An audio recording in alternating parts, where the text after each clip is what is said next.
Meu nome é Amanda e eu vou falar sobre os eventos trombóticos associados ao Covid-19.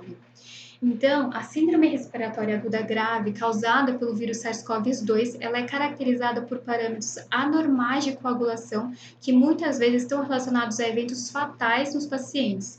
E ele é caracterizado principalmente por um estado protrombótico e por um estado hipercoagulável, que foi evidenciado pelo aumento de dedímero, que acontece de forma aguda, e também pelo aumento de fibrinogênio. Considerando que os pacientes que estão internados numa unidade de terapia intensiva, eles já têm uma inflamação sistêmica, eles têm uma diminuição da mobilidade, esses pacientes eles acabam já tendo um estado mais de hipercoagulabilidade.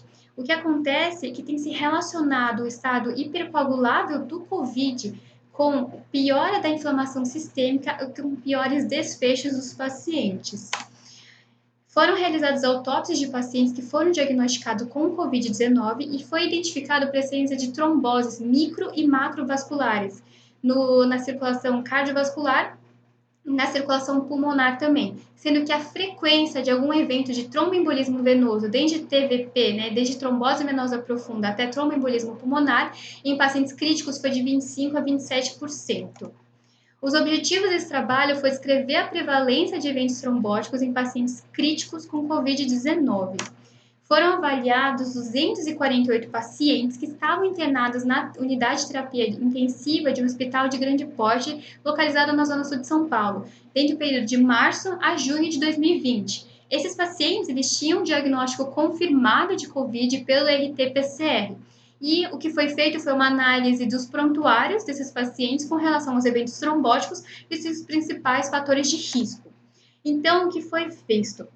Cerca de 16% dos pacientes apresentaram um quadro de oclusão arterial, 44% dos pacientes apresentaram um quadro de trombose venosa profunda e 40% um quadro de tromboembolismo pulmonar. A idade média dos pacientes que foram acometidos por esses eventos trombóticos foi de 62,2 anos, sendo que o sexo masculino ele foi mais acometido. Da população geral que teve eventos trombóticos, o sexo masculino corresponde a 68,14% dos casos, sendo que as principais comorbidades e fatores de risco que os pacientes apresentavam eram hipertensão, diabetes e obesidade. Então, a hipertensão estava presente em 55% dos casos, a diabetes em 36% dos casos e a obesidade em 25% dos casos. Com relação ao tipo de anticoagulação que esse paciente estava utilizando pré-evento, 0,08% dos pacientes não estavam em uso de profilaxia farmacológica para tromboembolismo venoso, decorrente de alguma contraindicação formal. Cerca de 76% dos pacientes que tiveram um quadro de evento trombótico estavam em uso de heparina profilática, sendo ela heparina não fracionada ou heparina de baixo peso molecular.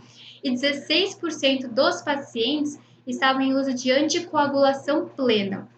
Então, o que a gente pode avaliar desse gráfico? Que a maioria dos pacientes que apresentou algum quadro de trombose, de algum evento de trombótico, eles estavam somente em uso de heparina profilática, sendo que 16% desses pacientes já estavam em uso de anticoagulação. Então, uma menor porcentagem dos pacientes teve evento trombótico quando estava em uso de anticoagulação plena, segundo essa informação do gráfico.